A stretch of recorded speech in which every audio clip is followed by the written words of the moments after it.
Welcome back to Southpaw TV. Did you ever notice that when Devin Haney gets cooked on the internet, the man has no comeback? He has no clapback because he got no character. So what does Devin Haney do? Repost things from fanboys on the internet. The other day, Shane Mosley dissed Devin Haney, trying to say that Devin Haney is using VADA testing to weaken Brian Norman Jr. Shout out to my boy Southpaw. Well, today Devin Haney posted this up. From some father who's never gonna have a son that's successful in the sport of boxing.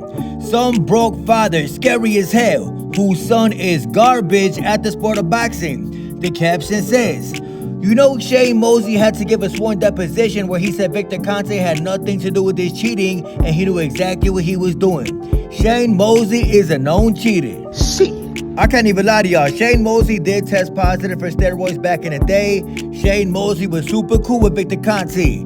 Victor Conte, the same man who's super cool with Devin Haney. Shane Mosley got no room to talk. Devin Haney say somebody needs to drug test Shane Mosley. He look like he the one on drugs. Well, I know what's really crazy about this situation. Every single time Devin Haney brings up drug testing, he is playing victim. Every single time Devin Haney bring up drug testing, what he really trying to say is, yo, I got cheated April 20th, 2024. That's why I go so hard for drug testing these days. Guarantee, wallahi. Hey, yo, Devin Haney, Bill Haney, wanna know what's crazy, bro? Nobody cares, bro. Nobody cares what the hell Ryan Garcia took. I don't care what Ryan Garcia took. Everybody is just happy that we got to see this April 20th, 2024. You could push for drug testing all you want, but at the end of the day, nobody truly care, bro. You got that ass whooped by Ryan Garcia, and I love that. I'm from the trenches. If we all know that Timothy Bradley and Gervonta Davis will forever have some type of beef, I couldn't tell y'all why, but Timothy Bradley went on Fight Hub TV yesterday, basically saying that Gervonta Davis is low-key retired mentally. Tank is done. Tank is gone mentally. Tank looking for the big bag of Jake Paul, Pacquiao, something solar, and he's looking to and he's not gonna fight Shakur Stevenson at all.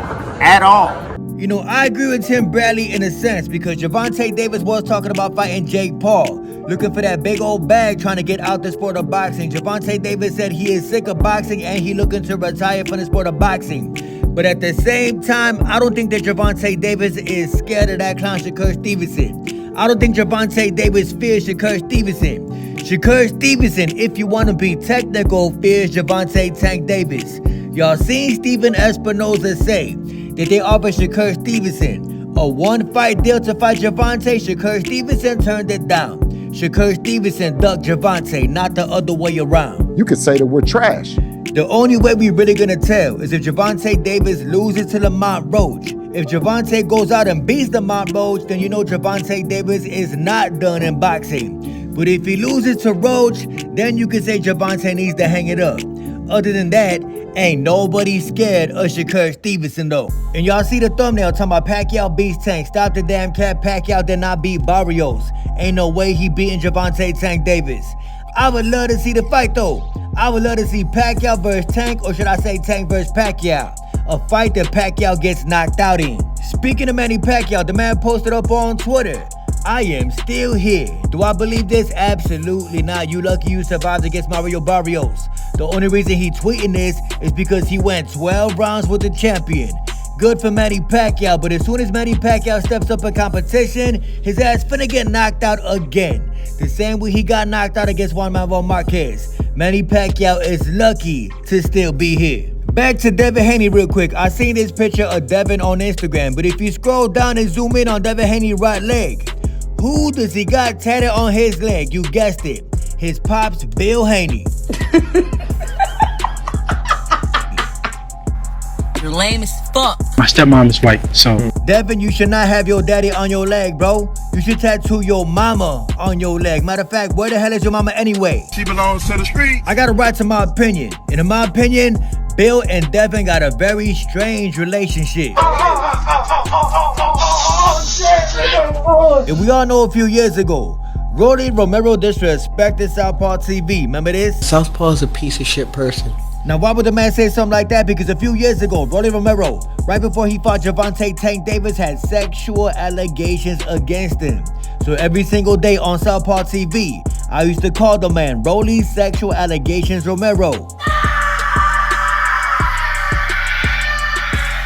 I can't even lie to y'all. I'm trying to be a better person these days, especially with my takes on boxing. Today, Broly posted up on Twitter, put all your faith and love in Jesus Christ. The truth, the light, the only way. This is the way I am. Am I a fan of Broly? No. Am I a fan of what Broly said? Absolutely. Remember the night you fought Tank? And to every single one of y'all Miss Claressa Shields fanboys in my comment section talking about, yo, Southpaw TV, what you gotta say now, bro? Her fight was a sellout. Do not believe Miss Claressa Shields. I would not believe a word that this girl say. The fight was not a sellout. Type it in, Google is your friend. Miss Claressa Shields heavyweight title fight against Lonnie Daniels July 26, 2025 at the Little Caesars Arena in Detroit did not sell out. Here's what we know. Promoters initially projected a 19,000 seat sellout. At the time, only 15,000 tickets has been sold, prompting still more seating to be released. On fight night, the official attendance announced was 15,366 fans. Translation, Claressa Shields lied to her fan base. She didn't sell it out. Okay, Southpaw, it don't matter. In 2025, we live in the era of the fact check. It's a gang of fact checkers out there. Miss Claressa Shields can no longer fool her fan base. She is not a pay-per-view attraction. The fight was free on the zone. She is not a draw. She cannot sell out in her own city of Detroit. What you mean she had to sell out? What y'all gotta say now? Matter of fact, I can't wait to see what y'all say in the comment section of this video. Miss Claressa Shields lied to y'all. If you don't believe me, do your own research. Y'all gonna see the same thing I'm looking at. Even though it was a near sellout with a strong crowd, it fell short of truly selling out. It hurts. You're not a pay-per-view star. By the way, to every single Miss Claressa Shields fans in my comment section yesterday, talking about Southpaw TV, it was a sellout. It was not a sellout, and I already blocked y'all. I'm not trying to go back and forth with men who paint their nails. Yo, Miss Claressa Shields, when you really want to have sold out events, when you're really trying to have sellouts, not fake sellouts, real sellouts, sign with Jake Paul and MVP Promotions, the leaders in women's boxing. I guarantee you, wallahi, I promise you, I'm knocking Ryan out.